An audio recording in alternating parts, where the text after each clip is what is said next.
You're listening to the Show We Go Baseball podcast.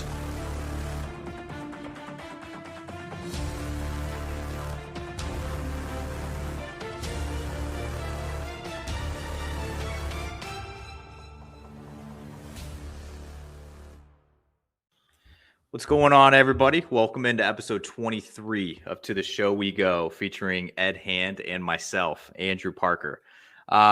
Today's episode, we have our fourth Boston media member. I'll say that, Ed. Our fourth member of the Boston media we've had on so far. We've had Rob Bradford, we've had Christopher Smith, and we've had Lou Merloni on so far in previous episodes. So if you have not checked those out, please go back and listen to those. Today, we have actually, I got to meet our guest what was it? I guess a few months back in Worcester. Very nice guy and new to the beat this past year for the Red Sox, Mac Cerullo. I hope I said your last name correct. You got it. Yeah. Awesome. Thanks for having me, guys. Yeah, it was great meeting both of you guys in Worcester. A lot of fun. It's I think a small correction. I first year with the Herald. Was with the Eagle Tribune beforehand, but this was a pretty awesome year. And well, I mean, the team could have been better, I guess, but great time kind of getting a chance to dive into that whole world, I guess. Before we go into the full Red Sox stuff, I do have to say something about when I got to meet you in person, Mac. And I'm sure you recall this. We ended up talking a bunch about the UConn basketball team and going up for the excellent buffet that they have at Polar Park. But I was informed right after we finished eating that Chaim Bloom was down there that day, and everybody got to say hello to him. Everybody got to talk to him, but we had gone upstairs to eat. And I thought to myself, you know what? It's fine. I got to hang out with Mac. That was pretty awesome. I'll get to meet Chaim Bloom a different time. I'll get to say happy Passover, Chaim Bloom. This was, I think, because if you recall, I fast for Passover, so I had all the taco meat with no taco. But I was like already. I was like, I'll get another chance to say that to him, and then he got let go. So that's Chaim Bloom. I hung out with Mac Cerullo instead of meeting Chaim Bloom, and I don't regret it.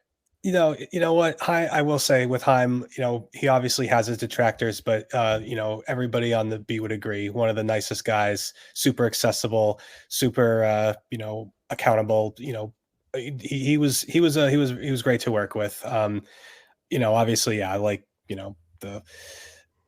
the job performance was what it was, but it was whatever. That I'm sure you'll get a chance to cross paths with him, or maybe you'll see Craig Breslow. Maybe that's we'll sort of see. But that's funny that I remember that now. That was back in May? It was June. It was early May, late April. It was pretty early in the season because it was before Duran got brought up. Because I remember this really well. Must have been Duran, I was always too nervous to talk to Duran. He just has kind of this intimidating vibe about him. And you were like, well, I've got to actually talk to him for this story. So I'm just going to go and do it. And I remember you going up to him and him being like, well, can you do it tomorrow? And you were like, I am here today. And that's it. And he was like, well, okay.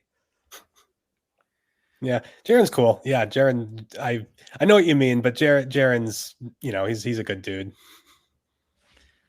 Well, obviously, I had a good experience meeting you this year as well, and I did actually get to meet Chaim Bloom throughout the season. And so I was not eating with Mac when I got to meet him. So I thought he was a pleasure to deal with. But Mac, before we jump into some of the baseball stuff, I just wanted to ask, how is the offseason treating you?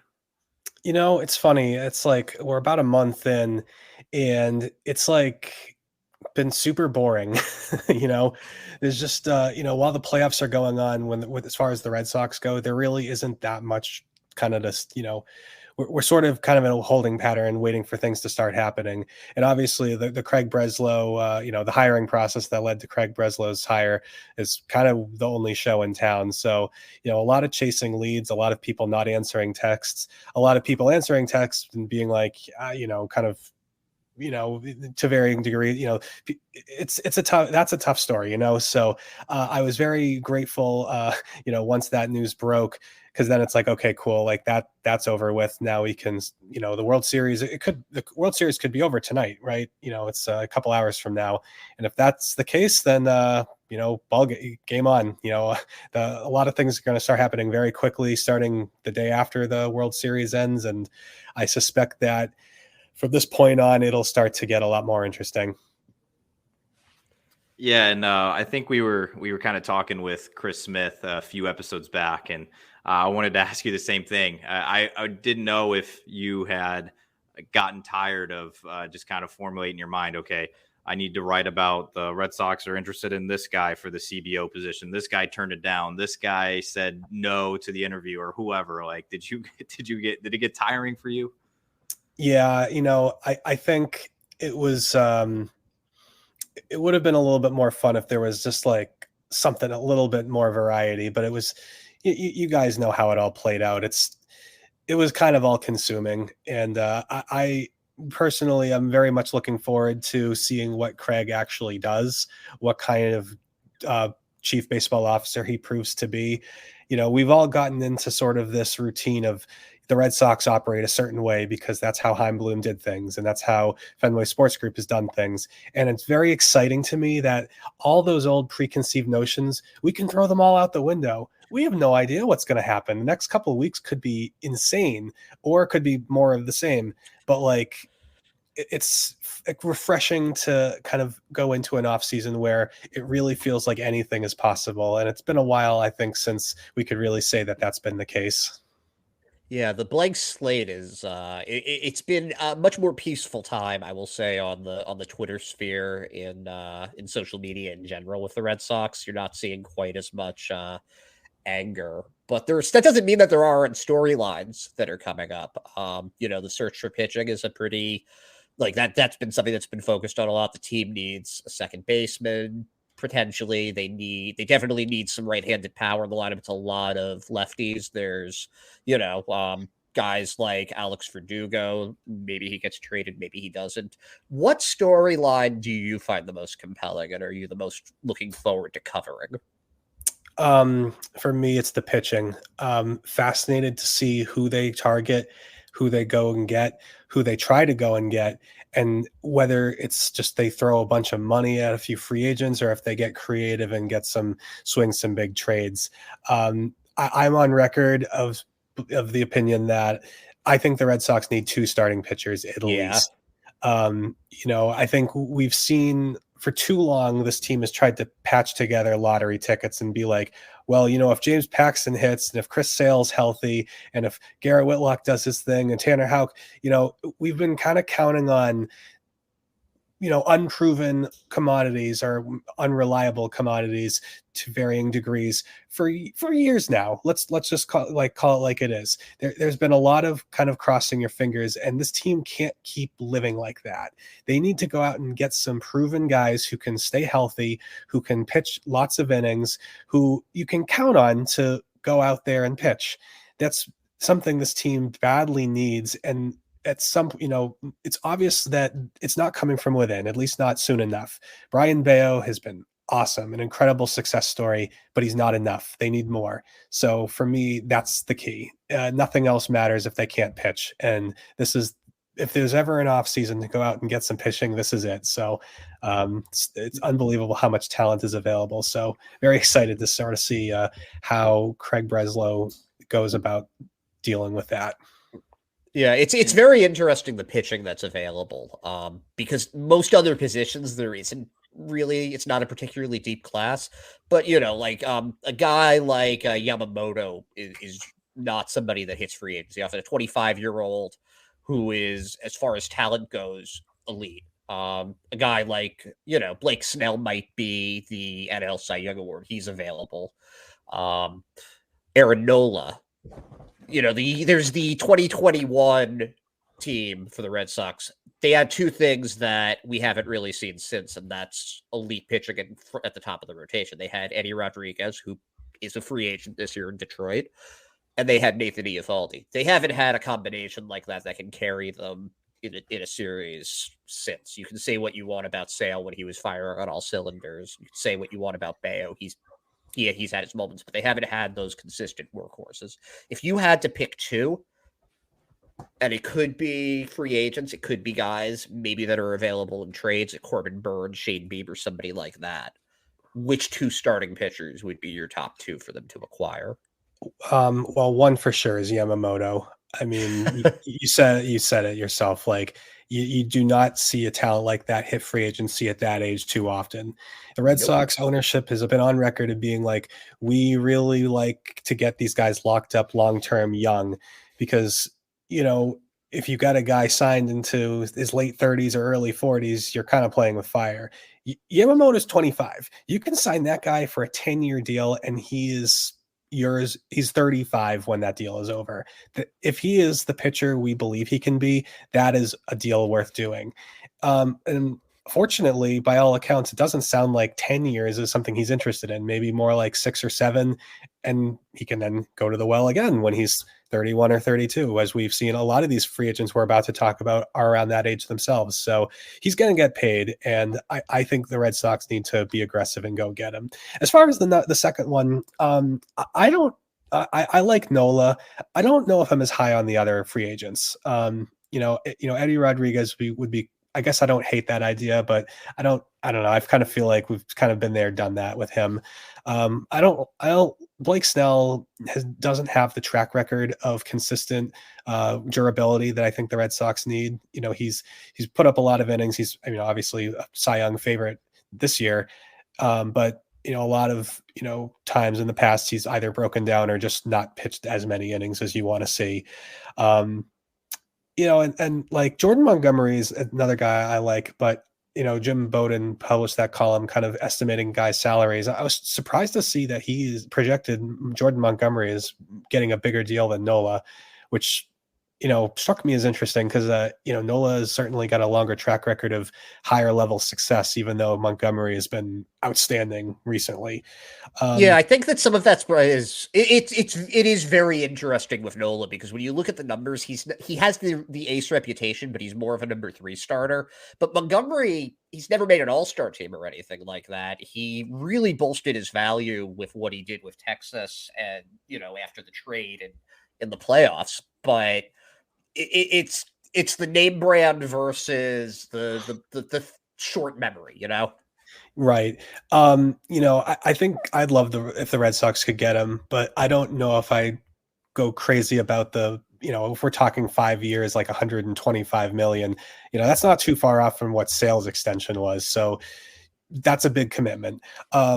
I do like the idea of swinging a trade. I think if you're going to break the bank for Yamamoto, then the best way to maximize the rotation is to tap into some of this farm system depth that the Red Sox have built up and go out and get a Corbin Burns. That's the guy I kind of like the idea of getting best, but I'm willing to entertain when it comes to trades. You guys know, like, sometimes the best trades are the ones that you just never see coming. Like, you'll just all of a sudden there'll be a report of so-and-so is, being traded to this team. And you're like, ooh, wow, that's interesting. And then you think about it some more and you're like, oh my God, that's brilliant. Why? And no one speculated it up until that very moment. So Burns is we'll just say Burns is maybe the name I like, but I think just trade for a good starting pitcher to be determined, I think is a good option to kind of take. I think they should do one of each, because if you sign 2 free agents, you're basically spending like, I don't know, $400 million on 2 arms, where if you trade for somebody, presumably that guy's going to be a little bit won't be as expensive in terms of the money, and allows you the flexibility to fill those holes elsewhere. So I had a question just pivoting off of pitching, but we saw quite a few young position players come up and make their debut this past year.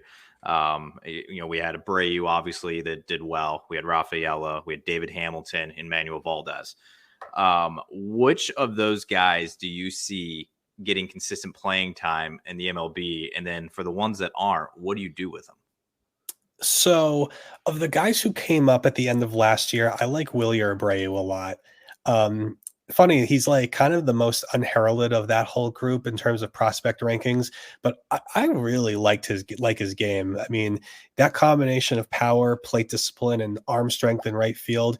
He doesn't have any like big weaknesses in his game. He's very well rounded, but his tools, that like he has a couple of elite tools on top of that. Every time we asked Alex Cora about Willie Abreu, he raved about him. Was just like, man, this guy's good. This guy's good. I talked to Rob Refsnyder at one point and just kind of, doing a little feature on him, and unsolicited, he was like, yeah, I think that guy could be our leadoff hitter next year. So I'm like, oh, okay. So I think, with the outfield situation being perhaps, more in flux than the infield, which is a little bit more set in stone by comparison, I'm interested in the possibility that Abreu could play a decent role, if not a big role, on next year's team. The other guys like Valdez, I think could be, depending on what else the Red Sox do, he could be the starting second baseman, and maybe he could do a pretty good job. The defense has to get better. Not a very good defensive, anything right now, but that's fine. He's young. He can presumably try to work on that. Cedon Rafaela, obviously unbelievable defensive like talent, great base runner. The holes in his swing are real. It's not a coincidence that he started last season in Double-A. It's very likely he'll start next season in the minors. We'll sort of see how he does. And then there's all the other guys kind of coming up through the system. They're a little bit further away, but I like Abreu a lot. I'm super excited to see kind of how he sticks next year.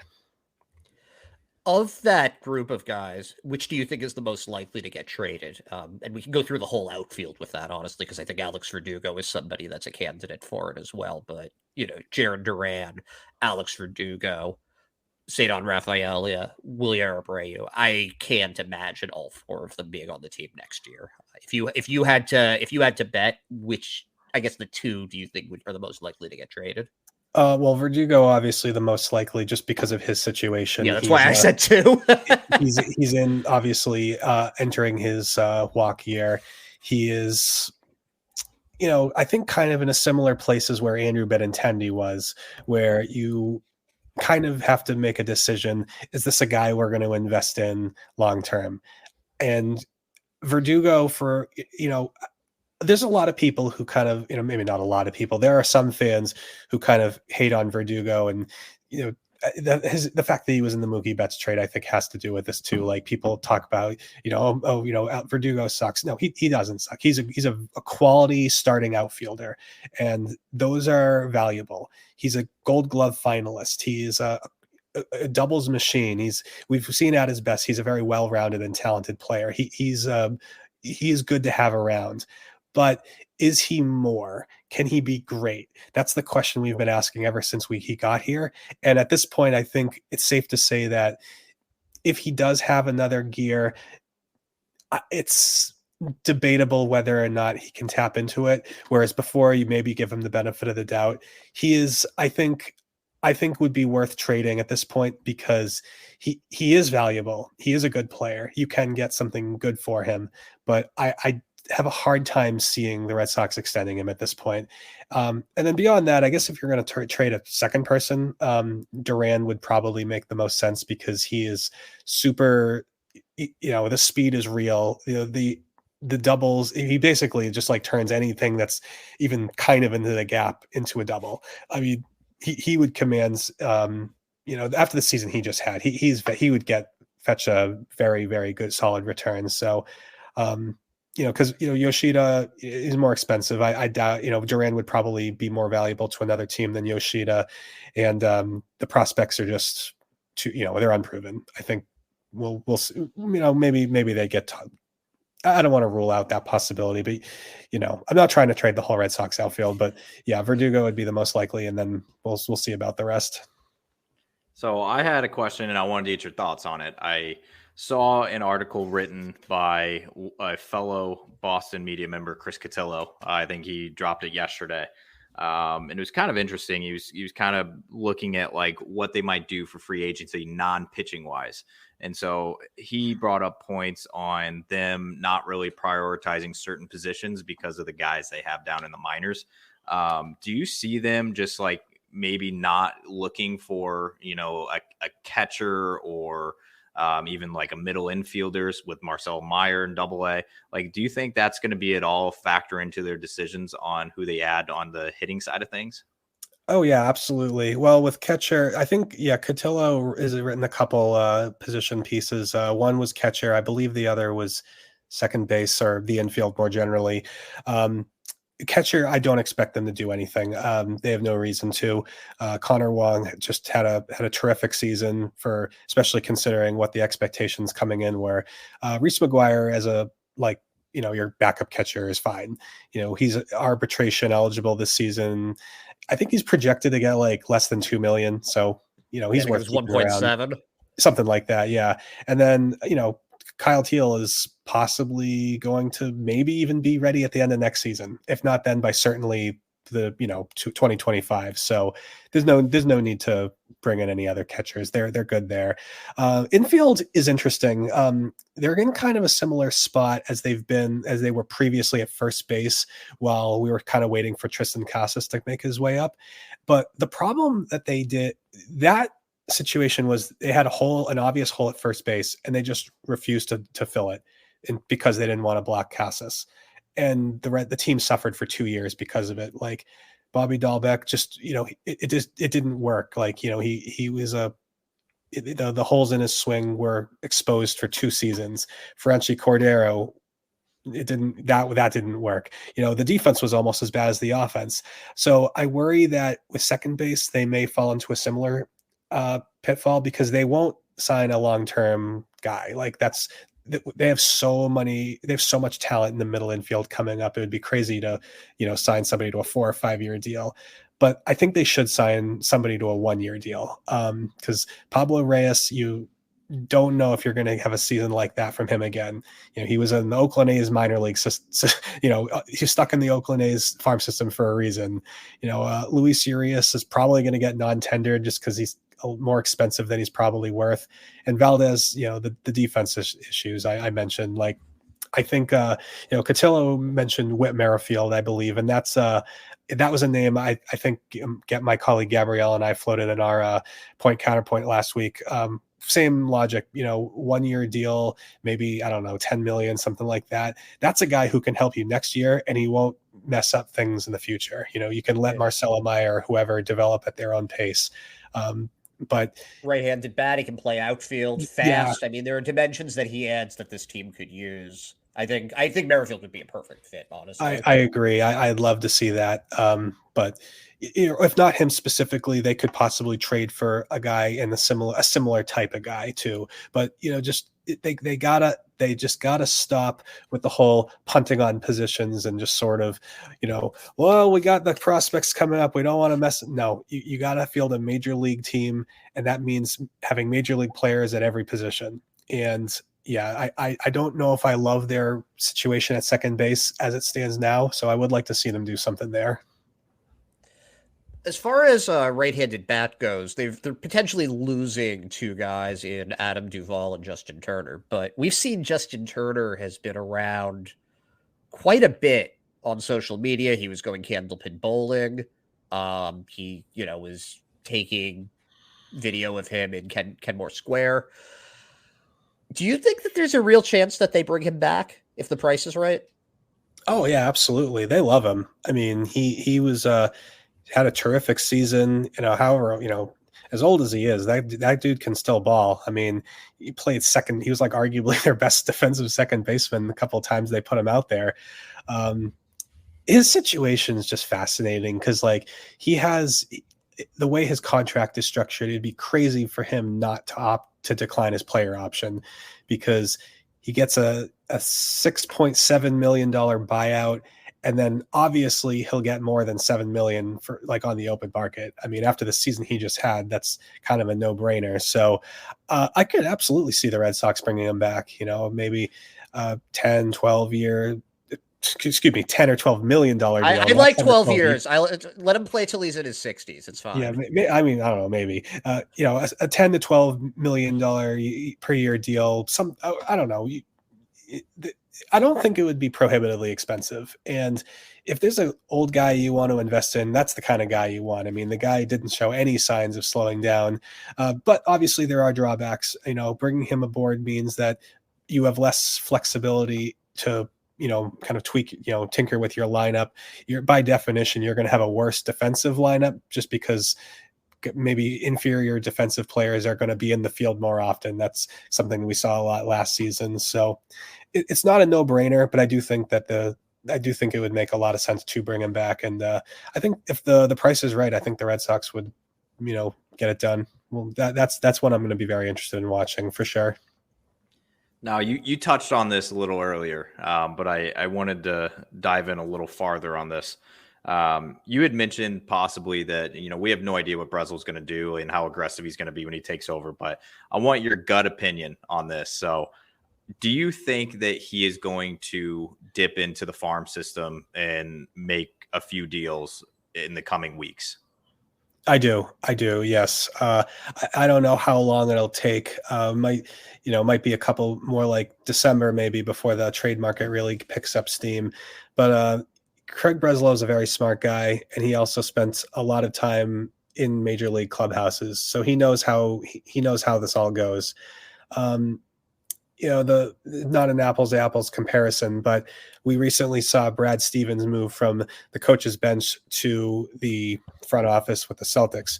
He has shown no hesitancy whatsoever to swing big deals and shake things up because he knows kind of the dynamic of that locker room. He lived in it for a long time.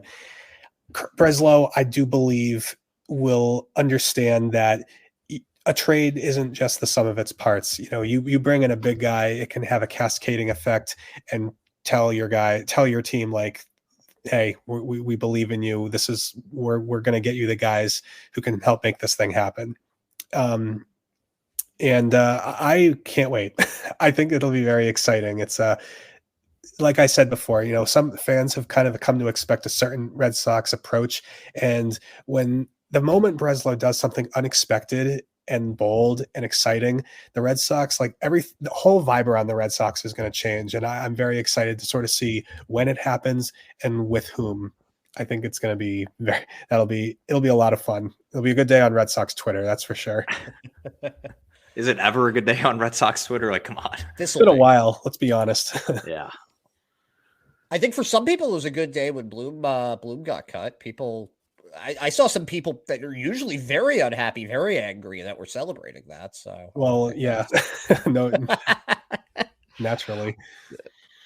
So little different question here, but we've talked about the prospects in the system a bit, specifically Kyle Teal, but there are the two other guys that we talk about a lot on this show, Marcelo Meyer and Roman Anthony. Of those three, which one would you predict makes their MLB debut first? Oh, wow. That's interesting. I know there's a lot of possibilities for it, and I'll tell you my answer, but I want to hear what you think. So I would eliminate Roman Anthony. I think he's amazingly talented, unbelievably high ceiling. I think he's probably at least another year away. I think 2025 is a more realistic time frame. That being said, he's flown through the ranks, so I don't want to necessarily foreclose that possibility. I think of the two, I think Kyle Teal, might have the best chance to come up first. He's older. He's kind of more seasoned, the most seasoned of the bunch. And he plays a position of need. I mean, you could make the case that by July or August, maybe the Red Sox decide, hey, you know what? We don't really need to keep Reese McGuire around anymore. Let's trade him and get Teal up here. I wouldn't rule that out. That being said, you could say the same with Meyer. Like for his stats this past season, I don't think you can really pay them any mind. He was playing through a shoulder injury basically since early May. And, before that happened, he was hitting the daylights out of the ball. And even after it happened, all the intangibles, all the fielding, kind of everything else besides what was happening at the plate was great. So I think that both of those guys, I think both of them will make their debuts next season. But I think if I were to pick between Meyer or Teal, I think Teal gets called up first. And then, I mean, it could be a matter of days. Like it wouldn't surprise me if they both came up together, to be honest. I completely agree with you on Teal, and not even just because they might be like, he's so much better than McGuire, let's just dump him. We saw what happened when Reese McGuire got hurt for a month last year, and they brought up Jorge Alfaro and Caleb Hamilton, and one of them could hit but couldn't really play defense. One of them could play defense, one of them but not really hit. You don't have a lot of options, and Teal is both. He seems to be able to hit. I mean, he's in Double-A, so we don't know how that's going to translate over. But we've seen the defense. We've seen the arm on that kid. They have that already, so it makes the most sense that if somebody gets hurt. And catchers, it's not easy to stay healthy when you're a catcher. I have no idea how Connor Wong got into 22, 23 straight games last year. That was pretty nuts. So it makes the most sense for me that Teal would get the chance first. But if Meyer goes nuts in spring training, the plan going into the season is to start Emmanuel Valdez at second base or somebody like that, and he just does so well you can't deny what he's doing, like Anthony Volpe did. Maybe he's the shortstop and they put Story at second base. Yeah. I don't think that's likely, by the way. I don't think that's likely at all. Yeah, I wouldn't rule that out, but I don't see that happening, to be honest. I think that after Marcelo had that injury, I think they really want him to get some at-bats. I think, I mean, I wouldn't, he could start the year at AAA. I mean, if in the situation you're describing, if he has a monster spring training, I could see them maybe just pushing him up straight to Worcester. But no, the Volpe situation was kind of unique too, because they put him right in as their starting shortstop, and they knew he'd be the guy. The Red Sox have Trevor Story, so at that point, not only is Marcelo Meyer do we want to put him on the big league roster, or are we going to play him at second base, or bump Story to it's a little bit more complex. A great problem to have, though. I think the Red Sox would love to have to make that decision if it came to it, but. I think Meyer's not starting the season in the majors. At least it would be pretty surprising if he did rather. So I want to turn things to the pitching side, and I'm curious on this because I feel like a lot of people have a lot of different answers for this question. But who is the number one pitching prospect that's in the minors right now that you would be most excited to see? So kind of the guys, the consensus right now, Wickelman, Gonzalez, Luis Perales, those two guys seem like they're kind of the main two guys to watch. Wickelman's interesting. He, really didn't have a great start to the season, but just was a strikeout machine. And by the second half, I think he found something and really kind of turned it up a notch. Shane Drohan had a great start, but really kind of fell off at the end too. Beyond that, a lot of the guys who they have who are really interesting are a little bit further away. It's funny, all these guys that we heard coming up, they're kind of already there, right? Bea was the guy and now he is the guy. Whitlock and Houck they've been in the majors for a couple of years, but there isn't really as much there as far as starters go. A lot of the really interesting guys are the relievers. Luis Guerrero was, wow, what a kind of impressive season he had. Brian Mata, by the way, another guy who sort of was one of the really highly touted guys. I feel like his future is as a reliever, and I love the idea of him as a reliever. I mean, that stuff is filthy. The command is woof. So, at some point or another, he needs to start getting results. But, you know what? Here's the beautiful thing about Craig Breslow. That guy turned the Cubs from one of the worst pitching factories into one of the best. And that didn't just happen just by drafting guys. I mean, they took guys who were nobodies and turned them into dudes. So I think it'll be really fascinating to see kind of who goes from just, a name on a list, a name on a roster to, oh my gosh, have you seen what this guy's doing?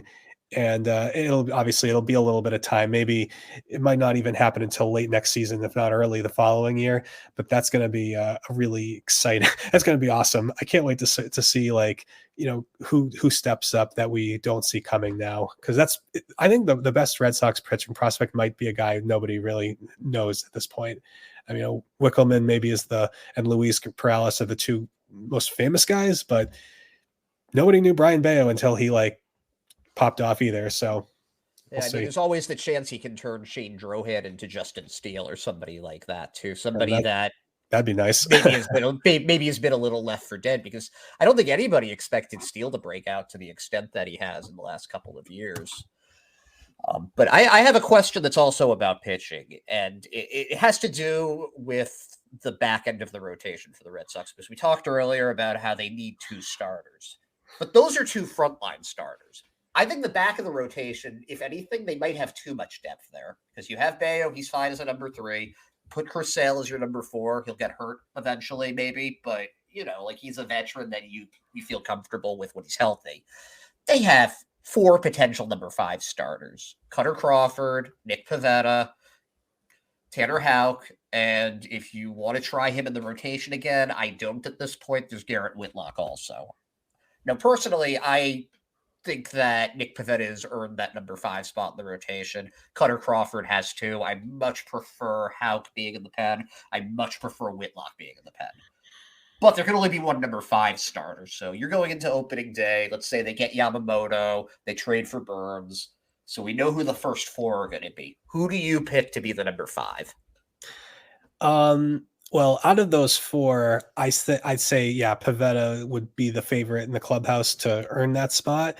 But I think it would be really fun to just have those 4 guys be like, all right, here, 4 guys, 1 spot, best man wins, spring training, go, and have like a real hardcore spring training position battle.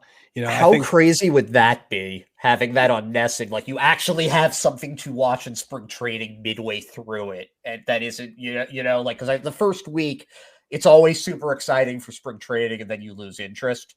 But how fun would that be? It would be great. But honestly, it would be great for all of them too, because, those guys all believe themselves to be starters. They all have said so. They all have, pretty much that's kind of, you ask them like, that's to a man, all of them will say no, like that's what I want to do. And it's like, you know what?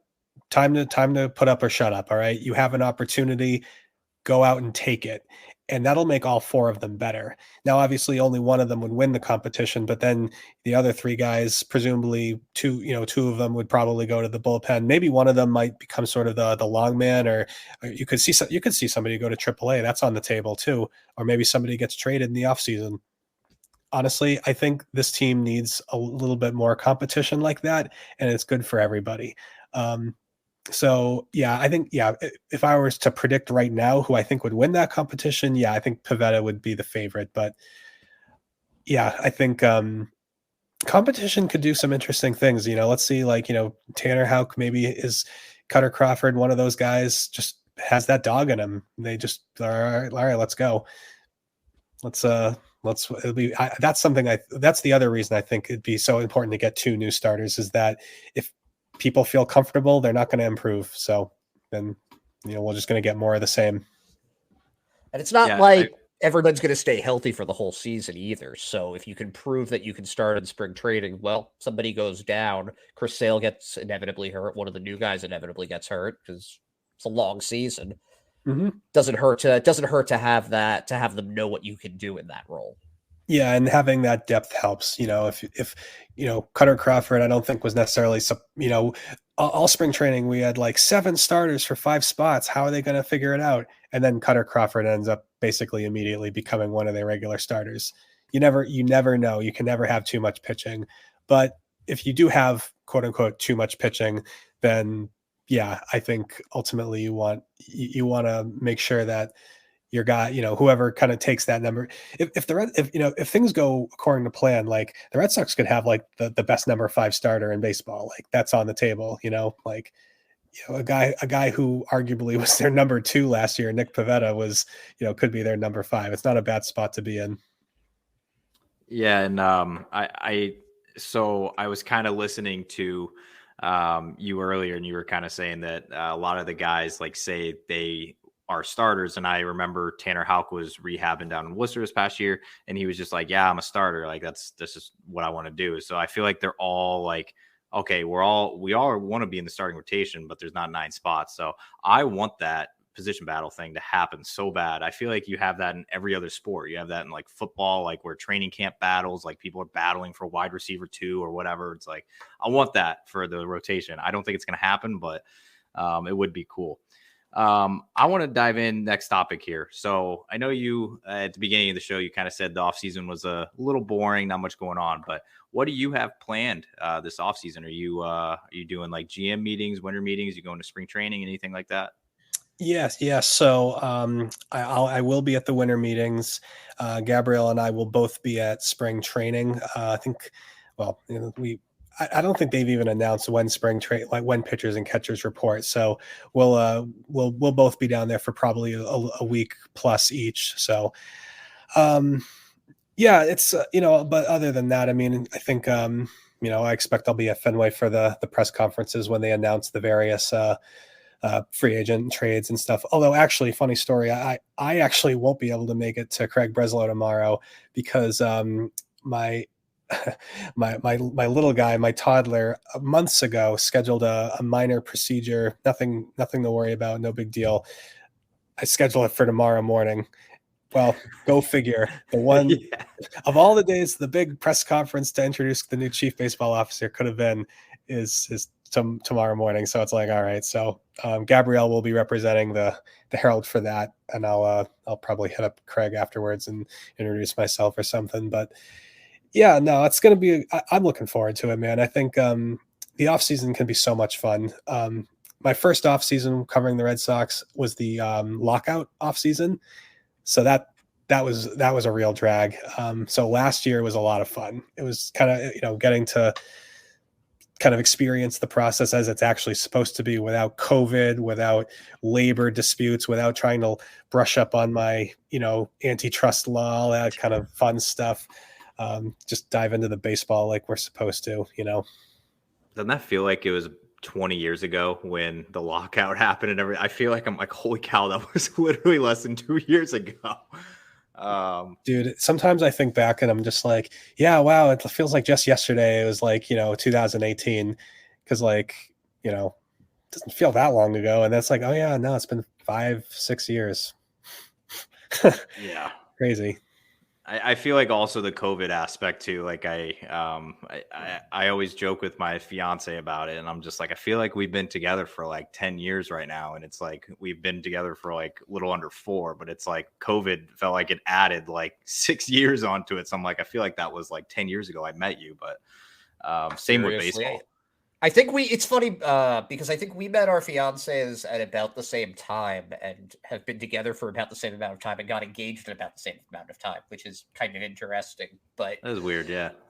But that you're absolutely right that COVID period just when you're spending time with pretty much just that one person, you really get to know them. It's a real thing, man. It is. Mm-hmm.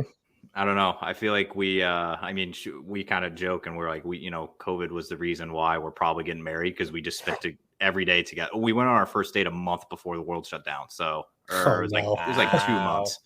So it was good timing, right? So, all right, Ed, what are you emptying the bench here? What do you have? Okay, last question. I'm going to do a trivia question for you, Mac. I'm going to test your Red Sox knowledge because I know you grew up a big Red Sox fan, right? Of course, yeah. Okay, so the most recent Red Sox player to win the AL batting title was Mookie Betts in 2018. Prior to that, the last person had won it in 2003. But over that course, from 2003 to 1999, 4 of the 5 batting champions were Red Sox. Who were those batting champions? Say that again, please. Okay. So basically Mookie Betts was the last Red Sox player to win a batting title. Right. Prior to that, the last batting title that a Red Sox player won was in 2003. Are you following still? Yes. during that period from 2000, it was 1999 until 2003, there were 5 batting champions. Well, actually, technically there were 4 because 2 of these batting champions were the same person. But 4 of the 5 batting titles were won by Red Sox. Okay. One of them was a repeat. Yes. Name the 3 Red Sox that won batting titles in those years. Okay. Nomar. Yep. Bill Miller. Okay, so those are the 2 easy ones. Yep. Okay. Did Manny win one? You got it. All right, there we go. You got it. That is correct. In 1999, Nomar hit, I believe that was his 355 season. Then he did it again the next year. He hit 372. Then Manny Ramirez in 2002, there was a little bit of a break for Ichiro to win the batting title. Right. But then Manny Ramirez in 2002 hit 349. And then Bill Miller, batting mostly out of the number 8 spot, hit 326 to win the batting title. Manny was actually the runner-up. He almost did back-to-backs like Nomar. He lost it by 1 point, 326 to 325. I thought you were just about to ask me. It's just like, so Mookie Betts was the last batting title. Who was the one before that? I was like, I'll get this in like 2 seconds. That would have been too easy. That would have been too easy. It's like, no. We need Nomar and Manny too. You know, you were expecting the fastball, you got the curveball, but you hit the curveball out of the park. So great job there, Mac. That's a pro. Thank you. We missed out on giving him a trivia question that the answer was Brian Daubach, because that's my guy. So I feel like we need to get a trivia question that will result in that answer. Yeah. How about I don't know which what Red Sox? Andrew, I've got one. Which okay. Red Sox player waved to me in the year 2000 or 21 when I was at a game while he was in the on deck circles? That was Dahlbeck. I was going to say, I know it's Dahlbeck, but like it would have been funnier if the answer was Carl Everett. That would have been. I think that might have been more of a headbutt than a wave. Oh, there's Jurassic Carl. There's a character in the game. I'll tell you what, man. I did meet Brian Dahlbach this year in Worcester when he was in town coaching for the opposing team, and that guy is incredible. So he's a St. Louis guy, just like myself. So it was good to get to actually like talk to him. I had his literal autographed photo on my wall, like when I was like 6 years old, because my dad like got it for me. And Brian Dahlbach was my favorite player of all time. You could have told me when I was 6 years old that like Dahlbach was what Nomar was in Boston. I'd have been like, I don't care. Like Brian Dahlbach's my guy. You guys can have Nomar. So I don't know. Small world, but Mac, we appreciate the time. You've given us 46 minutes of your time here. Definitely got a World Series game to watch. It could be the last one. Then the real off season starts. So, but we thank you for the time and joining us. Of course. Hey, thanks so much for having me. I really appreciate it. And, it's, it was great meeting both of you guys in Worcester. Looking forward to hopefully seeing you guys down at Polar Park a bunch more next year too. Absolutely. Well, Ed, definitely going to see him next year. And thank you for listening.